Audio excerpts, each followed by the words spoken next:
不過一般嘅賭仔呢，會有強烈性嘅選擇記憶，你救咗佢，轉個頭呢，佢就唔記得㗎啦。你害佢一手啊，佢成世都記住你啊。呢啲咪就係人性咯。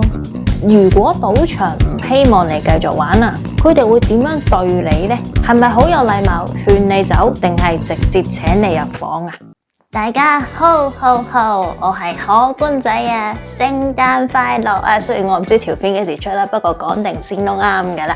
大家記唔記得我上一次咧就講咗一集關於呢個職業賭徒嘅10大問題嘅？咁之後咧我就梗係唔會錯失呢個機會，繼續問我哋呢位職業賭徒嘅朋友更加多嘅問題，而且係大家好想聽嘅問題。所以咧可唔可以俾個 like 我？未訂嘅朋友可唔可以幫手訂閱一下呢？因為揼一條片出嚟咧，真係需要好多心血、好多時間。多謝大家。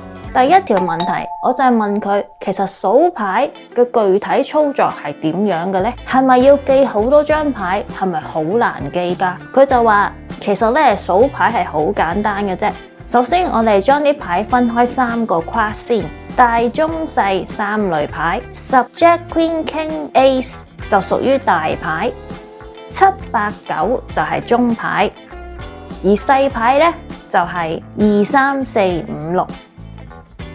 例如賭場會喺21點台上面用6副牌，當可官洗完啲牌擺落個 shoe 入邊之後咧，我哋就會開始計數。點樣計呢？由0開始，如果出一張大牌咧就加1，出一張細牌咧就減1。如果係中間牌嘅話咧就唔使理啦。呢一個流水數咧就叫做 running count， 簡單啲寫咧就係 RC。每出一隻牌咧 ，RC 咧就好似啲恒生指數咁樣跳上跳落嘅。幾時落注就要睇下個 RC 係幾多啦。計牌就要知道喺呢6副牌入邊仲未出嚟嘅牌咧係大牌多啊定係細牌多。如果 RC 越大嘅話咧，個 show 入邊咧剩翻嚟嘅大牌咧會比較多，咁可能就係落注嘅好機會啦。除咗 RC 之外咧，仲有一個叫做 true count， 因為我哋除咗要知道大細牌有幾多咧，仲要知道究竟多成點樣，即係好似奶茶加糖一樣有幾甜。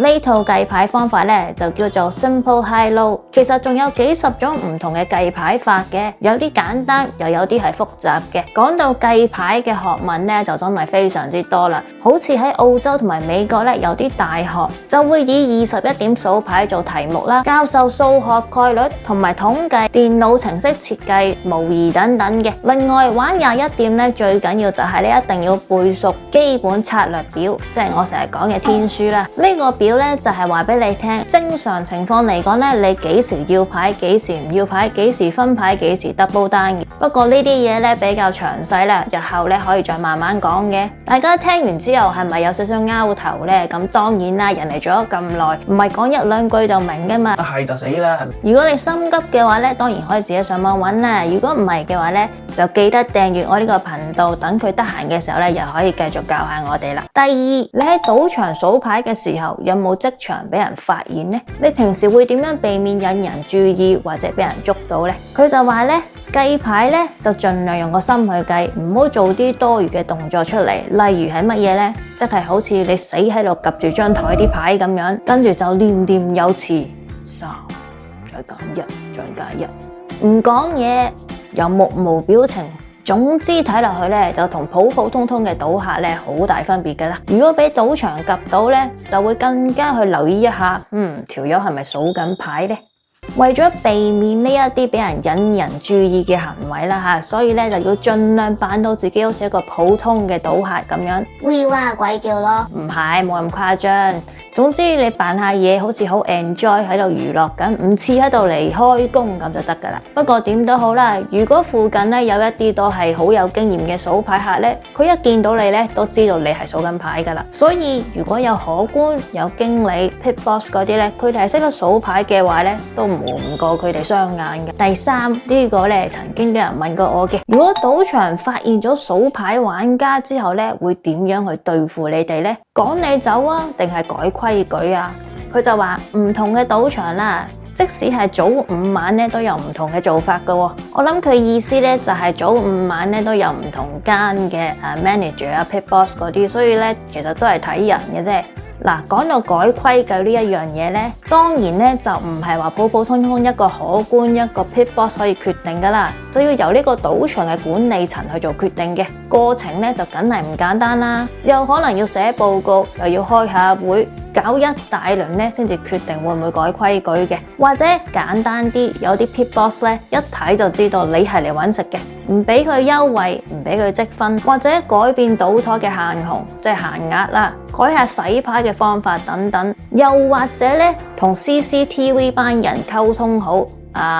揾個時候呢就叫保安掟你走，又或者有啲見到你嚟揾食呢，覺得你嘅殺傷力唔大呢，都會隻眼開隻眼閉，當睇你唔到就算嘅，費事多一事不如少一事啊嘛。總之你唔好太過分就得啦。第四，你學數牌學咗幾耐啊？有冇話有啲咩方法，有咩工具可以俾我嚟做下訓練呢？佢就話其實呢，數牌呢，小學雞都做到㗎啦，唔係好似啲人講到話要天才啊乜乜乜啊嗰啲先至做得到嘅。就好似你記個基本策略表啦，如果你俾啲心機嘅話呢，一個星期左右就搞掂㗎啦。嗰啲咩數學天才啊，咩記憶力超強啊，嗰啲簡直係 BS 嚟㗎啦。我就教過好多喺珠海打工啊，好似服務員啊嗰啲咁樣，人哋一啲困難都冇。呢啲嘢其實上網都可以揾得到嘅，揾啲數牌教學，揾個策略表，你只要勤力啲，肯練習一下，其實都 OK 㗎啦。第五，如果你數牌嘅時候數錯咗，搞到輸錢，你會點樣應付呢？有冇啲好似話降低風險嘅策略啊？咁佢就答：嗱，計牌又好，做荷官都好，肯定會出錯嘅。呢樣我都知。如果唔係成日出錯呢，都可以接受，都 OK 嘅。哎呀，你要錯一隻牌累全家，搞到成枱人輸成1萬幾千蚊。嗱，普通人就會咁樣諗嘢嘅，但係我哋 AP 呢，即係 Advantage Player。職業玩家嘅意思啦嚇，職業賭徒嘅意思啦，就唔會咁樣諗嘢嘅，係冇錯。你攞多一張牌，可能導致成張枱都係輸咗，但係其實可能本來全部都係輸嘅呢，又有可能因為攞多一張牌，搞到個莊家爆咗，全枱都有得贏呢。所以有害也有救，條數長遠計冇分別嘅根本。不過一般嘅賭仔呢，會有強烈性嘅選擇記憶，你救咗佢，轉個頭呢，佢就唔記得㗎啦，你害佢一手啊，佢成世都記住你啊！呢啲咪就係人性咯。我哋做職業賭徒嘅要有理性邏輯思維，既然長遠影響會對消，咁就問題唔大啦。嗱，職業賭徒嘅角度呢，就係呢一手牌，呢一門係落咗1000蚊嘅，有16點，莊家呢就有張7仔面，本來應該係要牌嘅，期望值係減40%。但而家打錯咗，唔要牌，期望值變咗減47%，即係話咧呢個錯誤咧平均係損失咗7%嘅，即係等於70蚊。用呢個角度去睇件事咧，有可能一般人咧就唔係好理解，唔係好接受，但係職業賭徒嚟講嘅話咧，佢哋就會認為應該係要咁樣做先至係啱嘅。第六，賭場嘅自動洗牌機同埋多幾副牌會唔會影響呢個數牌嘅策略呢？有冇啲咩破解方法啊？咁佢就答啦，講到數牌呢，一般都係以洗牌入 shoe 呢一個程序為準嘅。數牌呢就係為咗等個 shoe 入邊嘅大牌呢比較多嘅時候，足夠甜啦，先至落注嘅。如果賭場係用2副牌嘅話，即係細細杯嘅奶茶，落少少糖呢就會甜㗎啦。但係如果係6副或者8副牌嘅話呢，就好似1升嘅茶，你要落好多糖先會甜嘅。咁用數牌嘅角度嚟睇呢，就係你等嘅時間呢係用多咗。2副牌嘅話呢，可能每個鐘頭你就有20個落注嘅機會，但係8副牌嘅話呢，每個鐘頭呢可能就係得3次落注嘅機會。咁簡單啲講啦，生意做少咗啦，收入咪少咗咯。自動洗牌機呢，簡稱即係蝸牛機啦，一手玩完就會劈翻落部機入邊嘅，即係話大概每一手牌呢都係重新再洗過，咁就冇咗喺個 shoe 入邊剩翻幾多牌嘅條件啦。咁當然啦，就會令到數牌失效啦。不過蝸牛機嘅洗牌程序呢，其實佢唔係完全隨機嘅，係有漏洞可以破綻嘅。不過呢一樣嘢呢，就唔方便講啦。第7，你會點樣去選擇坐邊一張台呢？定係你是但揾一張坐低咁樣㗎？會唔會根據嗰張台有幾多人數去決定呢？咁佢就答，講到呢一樣嘢咧，大多數都係環境因素啦，就冇話到有咩特別嘅原因嘅。咁我哋通常咧都會因應呢個效率咧嚟衡量嘅。例如少人啲嘅台，每一手嘅速度快啲咧，每一個鐘頭落注嘅機會多咗，咁即係生意都多咗啦。同埋都要睇下個可觀，有啲可觀咧就手快啲，有啲就比較慢啲，有啲一個輸可以玩9成，剩翻個1成尾牌咧就唔玩嘅。我哋叫做切得薄呢一樣嘢咧，都有利計牌嘅。切得厚嘅話咧，就浪費時間啦。有時又會捉下漏洞啦，有啲可觀嘅洗牌方法啦，同埋洗牌手勢咧都係唔同嘅。捉到嘅話咧，個利潤都可以係好高噶。第8呢樣嘢咧，我自己都成日俾人害嘅。咁我就問下職業賭徒究竟佢點樣諗啦？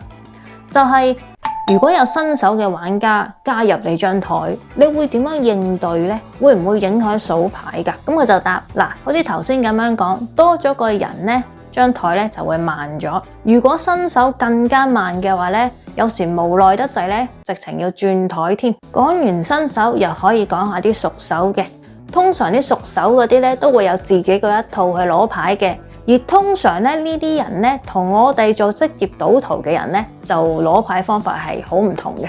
因為好多時佢哋會覺得咧，計牌嘅客咧係唔識得打嘅，會搞亂佢哋個牌局，成日都會喺度咿咿哦哦埋怨噶啦，甚至有時會爆粗鬧人添。咁你嗰陣時要忍耐啊，鬧翻轉頭啊，化解佢啊，定係離開呢啲就要睇你自己嘅 EQ 啦。第9。你係咪淨係玩21點㗎？你會玩其他嘢呢？佢就話只要有着數，咩都玩。21點可以計牌，百家樂有優惠，加勒比海3張撲克。總之係牌類嘅遊戲呢，都會有啲漏洞嘅。其實電子機都會有漏洞㗎。總之我哋計到點樣呢，可以有正期望值嘅，就會去玩啦。第10，最後一條啦。第10其實同頭先嗰條呢就有少少似嘅。但我就想問下佢，如果賭場唔希望你繼續玩啊，佢哋會點樣對你呢？係咪好有禮貌勸你走，定係直接請你入房啊？咁佢就話嗱，唔同嘅地方同唔同嘅賭場呢，都有佢哋自己嗰套嘅，最多呢就係比較有禮貌咁樣勸你離開，就話賭場呢就唔係好希望你喺度玩啦，或者你可以玩下其他遊戲，不過唔可以玩21點啊。呢一樣嘢呢，我之前有條片有講過嘅，就係你哋知唔知道蝙蝠俠嗰個演員啊？佢玩21點數牌係好勁嘅，佢亦都係曾經遇過相同嘅事情，話咧你可以玩其他嘢，但係唔可以玩21點。得閒可以揾一揾或者揾翻我條片出嚟，我唔係好記得邊條啦，或者我哋再講過。咁有一啲呢，就係真係請你出去啦，唔好意思啦，先生，你唔該請你走啦。亦有賭場呢係不動聲色嘅，你可以繼續喺度，但係呢，第二日呢，就無端端唔俾你再入去噶咯噃。有啲呢就會請你入房，為嘅呢就係攞你張身份證睇。例如喺澳門嘅時候呢，如果個保安嚟叫你入房，你拒絕嘅話呢，咁佢哋就會請你走啦。我就試過喺倫敦嘅一間賭場去 cashier 換錢嘅時候呢，嗰度嘅人呢，居然將我嗰2萬幾蚊英鎊嘅籌碼扣起咗，錢唔俾不達止啦，仲話要調查我添。但係後來我報警，賭場呢先至話俾翻嗰2萬幾蚊籌碼俾我，1萬幾係本，1萬幾係贏翻嚟嘅。咁點解呢？就係因為賭場呢根本都揾唔到我有冇做啲乜嘢不當嘅行為去贏呢啲錢翻嚟。咁喺同一段時間啊，喺倫敦 Mayfair 嘅另一間賭場入邊，有班東歐嘅職業賭徒集團玩輪盤就贏咗成100幾萬英鎊喎。咁賭場呢死都唔肯俾，後來要打官司，最後個官司呢賭場就輸咗嘅，係判呢一定要俾錢。好啦，大家，以上呢就係我問職業賭徒10條關於21點數牌嘅問題啦。佢最後嗰一條呢，其實呢之前呢我都好似有講過嘅，就係話呢究竟數牌係咪犯法啦？賭場其實係咪可以話 ban 咗你之類咁樣啦？咁其實計牌就唔係犯法嘅，但係賭場呢亦都可以有佢自己嘅方法去唔俾你入去，因為賭場係一個私人嘅地方。好啦，其實呢10條問題呢，我明白有一啲呢，可能好多朋友唔係話聽得好明咁樣啦。咁當然嘅，人哋做咗咁耐，我哋冇可能話聽兩句就明嘅。如果係就死啦，係咪？所以咧，如果咧更加係想知道係點樣去運作啦，點樣去數啦，我諗最好咧真係要自己做下功課啦。但係其他嘢好似個賭場踢唔踢你出去嗰啲咧，咁當然啦，就要靠啲有經驗嘅朋友話俾我哋知啦。今日就講到嚟呢一度啦。另外我仲有2個頻道嘅，就係難免咧，如果我呢個台咧發生啲咩冬瓜豆腐都好啦，你都可以揾到我啊嘛。所以希望大家要高抬貴手啦，幫手訂閱一下嗰一邊，同埋俾翻個 like 呢一邊。好啦，其實我講下咧，好肚餓啊，我要去食嘢先啦，拜拜。